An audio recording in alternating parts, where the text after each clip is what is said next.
Hey guys, how are you all? I am finally back after a long, I think, what, 2 months now. Not going to get too much into it, but just wanted to share a little bit why I have not been on for the last 2 months.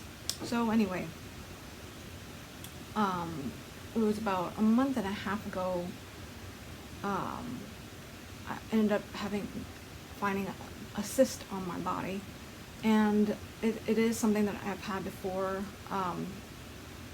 If you guys happen to be interested, I'm not going to go into too much detail, but you can read up on it yourself if you want. But it was a Bartholin cyst, and it's something I would never wish on anyone. Like I said, I've experienced it before, so I knew what to expect, but was not expecting it to go as long as it did this time. Normally it would be about maybe a week at the most, and it would resolve itself. But this time it took about a month and a half.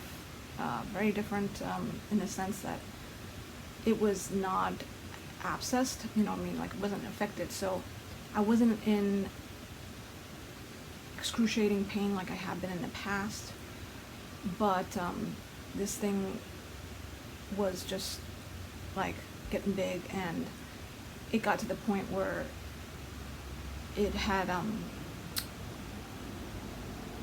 I couldn't sit or stand up for very long, I couldn't sit at all, really. The pressure of it would really cause a whole lot of pain, and standing up, I could stand up, I could walk around, but standing still, like after some time, maybe like just a few minutes, it would be very painful. So I'm just assuming just because of the weight of it pulling on me or whatever, I don't know. But anyway, so yeah, it pretty much kept me in bed for the last month and a half. And, because I couldn't do anything, because I couldn't stand, I couldn't sit up, so I pretty much had to lay down. That's the only way I could get any kind of relief, was to lay down so yeah. And I'm not going to get into why I didn't go to the doctor to get it lanced or anything like that. I've just read stories about it too.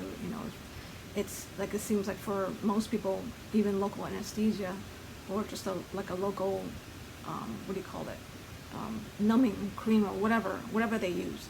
I've done a lot of research and reading online anyway, and there's many women have experienced this, and they say it's very painful just to even get it lanced and stuff. But anyway, so yeah, so that's what I've been dealing with the last month and a half, and I praise God and I thank God that it finally burst, and it happened to happen at Bible study last Wednesday. So I was just overjoyed and relieved, and everyone at church rejoiced with me. I was just, they've been praying for me for this last month and a half, and I just thank God that I'm finally rid of it. So, and I'm just believing that it will never come back again in the name of Jesus. So yeah, that's the ordeal that I've been going through. And during that time too, you would think, oh, you're pretty much stuck in bed, then I could get a whole lot of crochet done, but I just completely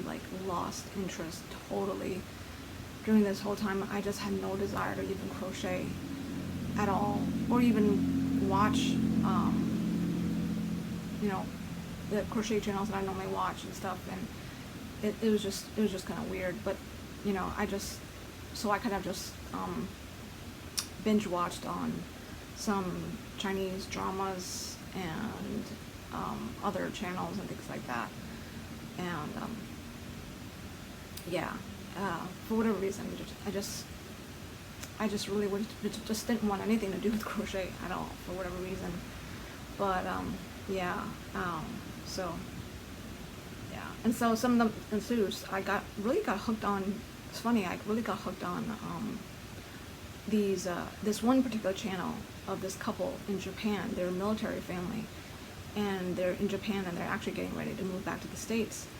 But they've been in Japan for I don't know how many years, at least 4 years, because I know I've seen some of their videos that have gone back 4 years, And so their channel is called Kawaii Arcade Masters, and their channel mainly focuses on playing the arcade or really crane games there in Japan.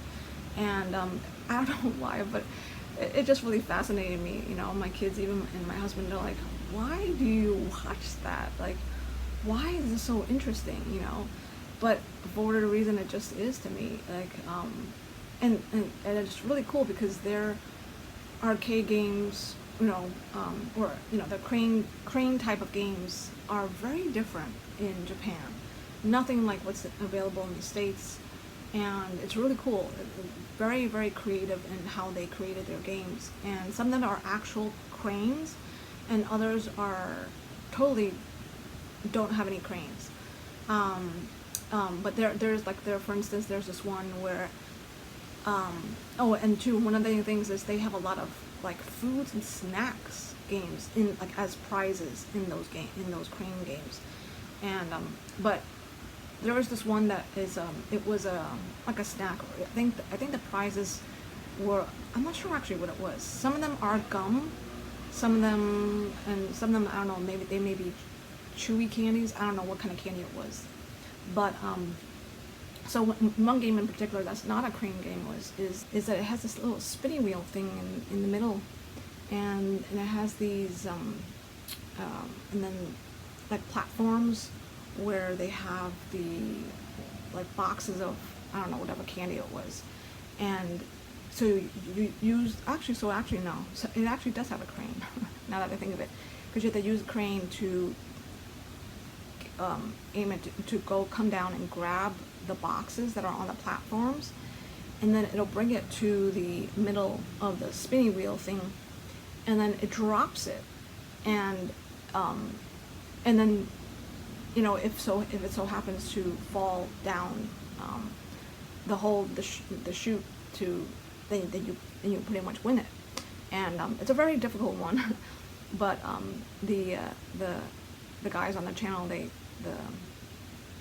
husband and wife, they love playing that one. And even though it's a hard one to actually win, because the minute, like, it kind of like for the majority of the time, as soon as it hits the spinning wheel thing, you know, the boxes, they just go flying all over the place. And sometimes they go fly in the front and then in the front and the back, but then they don't fall down the holes on the sides.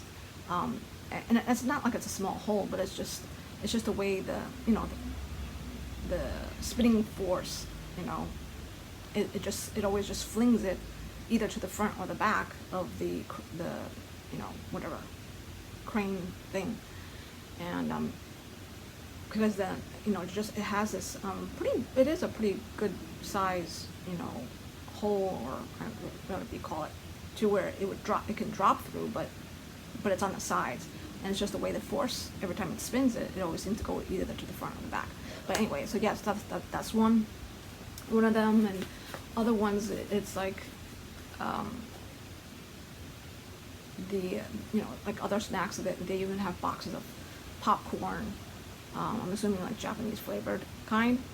And there's also like, they even have like jerky, I think, and just very different. Not even all snacks. I mean, one of them I saw, I don't see very often, but they actually played a game where the prize was like a box of like curry sauce, something like that. And you know, it had different flavors and stuff like that. But yeah, so yeah, they had like a bunch of snacks, and they have Pringles in there, you know, gum, chewy candy, chips, all things like that. And then of course they have the stuffed animals, but more of the stuffed animals are more like, you know, anime characters. And then they have like figures, anime figures, like a certain kind, Q-Posket, I think was one of them. I don't know how popular they are in the States. But they have that, and then they have, you know, keychains. They even have food keychains, you know, keychains that are like sushi pieces or sashimi, you know, even ramen, a small little bowl of ramen. That was one of their keychains in some of their games. But it just, anyway, it's just something that I really got hooked on watching during this last month and a half. And so yeah, it's a pretty cool. I'll link it, you know, if you're interested in that stuff, just go check them out. It's pretty interesting, at least for me anyway. But and obviously a lot of other people too, because they have like, I think over 200,000, is it 100,000 or over 200,000 subscribers? So yeah, I'm not alone in being interested in watching that kind of stuff. So yeah, but yeah, so that's what I have been up to. And then, but I do have a current WIP, kind of like towards the end, the last 2 weeks, 2.5 weeks, I kind of got back into it a little bit more, and I just started crocheting a little lovey for my niece, and we're hoping to go visit in later on this year. And almost finished, really almost finished, just about done with my last row, or I have, I think, one more row to go on the blanket, and then I just gotta piece and sew everything together to the blanket. So here's the head. It's a cute little rabbit, and actually I will go ahead and put a picture of what it's supposed to look like over here. Yeah, so to show you what it's supposed to look like. And but so here's the head, here are the ears, you know, once I sew them on, I kind of like this, so you can see better how it should look, kind of, or fix the, so it's kind of like, here are the ears, and then here's the arms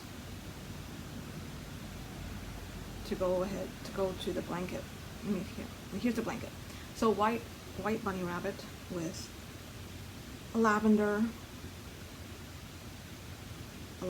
blanket for the bottom. And see, here's the center, and this is the, oops, this is the lotus blanket. It's a pattern by Hooked by Robin, and very simple, very easy. So that's the blanket, and I think I'll just do one more row, and I'm going to do the last row in white. And so yeah, so there's that. So here's, you know, the head will go right here, and you see the ears, and then the arms will be here. This one arm, of course, obviously I gotta embroider the eyes, and then just sew this together, and then that'll be the lovey. So yeah, I'm excited for that, for this to be finished with this one and give it to my niece. So yeah, that's pretty much it for as far as for crochet goes for this video. But yeah, I just wanted to show you the look of the blanket.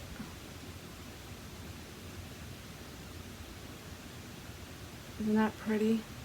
Really pretty. I prefer the circular blanket versus a lot of the square ones that I see for loveys. But you know, in the picture that I showed, the rabbit, the lovey, this almost looks like it's the rabbit's dress, you know. But yeah, so I really liked the pattern, and what really drew me to this was the color that this person had used for their lovey. I don't have that color though. Actually, I probably definitely would have used the same colors. I would have used white, but for the blanket I would have used the color that you would have seen in the picture. It's like what is that, like a maroon, no, like a burgundy color, like a dark red color, just really pretty.